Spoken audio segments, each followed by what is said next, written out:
hello hi नमस्कार मु स्वागत कर मो यूट्यूब चैनल लीजा बेस्तिनी ओडिया ब्लॉगर को मु आज टी बिरयानी बनने को इच्छा है तो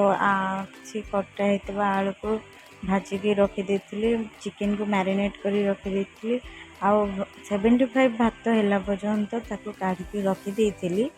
75% हम से कटा होती तेल तार गोटा मसला कटा होता किसी पियाज हो सारापर मसला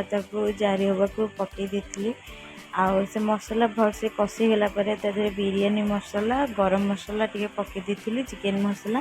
चिकेन को हो गला भलसे कषिकी भात मैरिनेट भात सहित रखिकी किसी गुआ घी केगुड़ा वाटर आ धनिया पत्र पुदीना पत्र देकी गार्निशिंग कर देती आ बिरयानीटा मस्त होता आलू तो आलू और चिकेन कषि है भलसे सजी देती आईटा है दही रायता माने दही रे काकुड़ी पियाज कंचा लंका धनिया पत्र पुदीना पत्र किसी चाट मसला पकई रेडी कर